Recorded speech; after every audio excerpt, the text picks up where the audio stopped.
กองทุนยามาโมโตะฟาวเดชั่นแม่นกองทุนด้านการศึกษาที่ก่อตั้งขึ้นด้วยความร่วมมือระหว่างท่านยามาโมโตะผู้ให้ทุนการศึกษาและบริษัทไลลอแลบเป็นผู้คุ้มครองทุนการศึกษาโดยโครงการนี้มีเป้าหมายหลักในการส่งเสริมด้านการศึกษาให้แก่นักเรียนทั่วประเทศลาว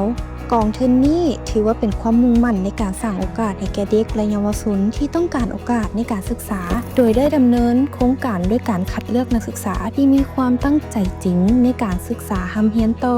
ในเทื่อนี้ทางกองทุนได้ดำเนินการสัมภาษณ์นักเรียนที่สนใจรับทุนทั่วประเทศลาวและได้รับการคัดเลือกมาอย่างสำเร็จทั้งหมด10 คนโดยพิจารณาจากความตั้งใจและศักยภาพของแต่ละคนนักศึกษาที่ได้รับทุนในครั้งนี้ล้วนแต่เป็นผู้ที่มีความมุ่งมั่นและความหวังในการเรียนรู้เพื่อพัฒนาตนเองและสังคมในอนาคตนอกจากให้ทุนการศึกษาก็ยังมีการเข้าร่วมเล่นกิจกรรมและการช่วยเหลือสังคมอีกด้วย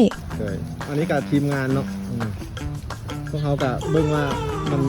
พบว่าใดพวกเขากะไปเก็บบนนั้นพวกเขาก็ห้อมเพลงห้อมใจเพื่อให้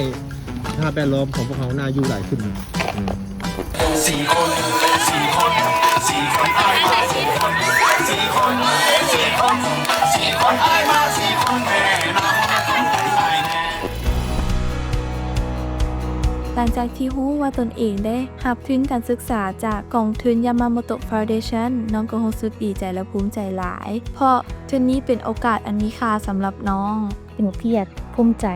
และก็ดีใจหลายเนาะเพราะว่าซึ่งความรู้สึกต่างๆของน้องฮันบ่สามารถอธิบายออกมาเป็นคำเว้าได้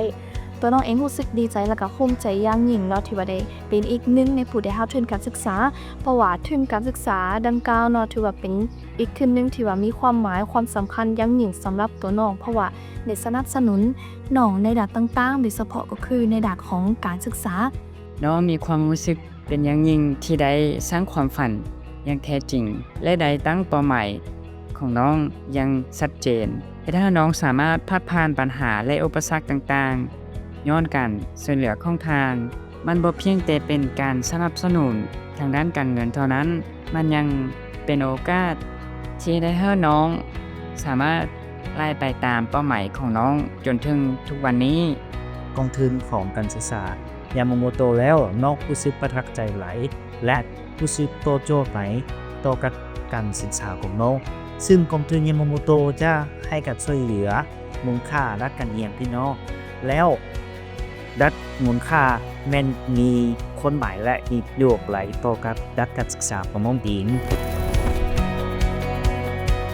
น้องขอแสดงความสนใจอย่างลึกซึ้งมันยังทางยามาโมโตะผู้ก่อตั้งของเทอนี้และก็บริษัทไลลอแลบขอบใจหลายๆสำหรับความเมตตาและการช่วยเหลือนักศึกษาเส้นพวกน้องผลเฟื้อเพยของพวกท่านเนี่ยให้พวกน้องมีโอกาสสู้ต่อการศึกษาและตามหาความฝันของพวกน้องขอบใจสำหรับท่านยามาโมโตะที่ได้ทุนดีๆแบบนี้ให้น้องได้มีการศึกษาต่อจนจบในขอบใจน้องเองขอแสดงความขอบใจมายังทานยามาโมโตะและบริษัทไลลอแลบหลายๆที่ได้มอบทุนการศึกษาที่แสนจะล้ำค่านี้ให้น้องซึ่งเฮ็ดให้น้องสามารถเฮ็ดตามความฝันของตัวเองได้ไวและง่ายยิ่งขึ้นก็รู้สึก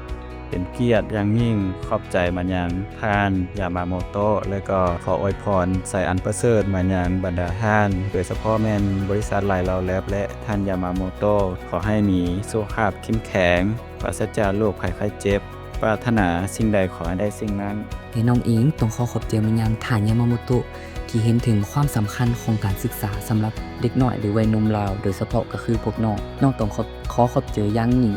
ที่ท่านสร้างกองทุนนี้ขึ้นมา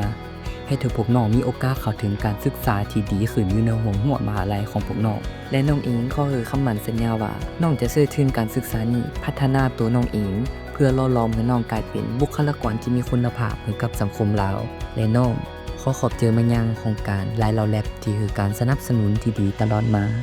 โดยขอบใจการส่งเสริมจากองค์กรต่างๆเช่นนี้ถือว่าเป็นการสร้างแรงบันดาลใจและเปิดโอกาสให้แก่เยาวชนลาวให้เติบโตไปอย่างเต็มศักยภาพ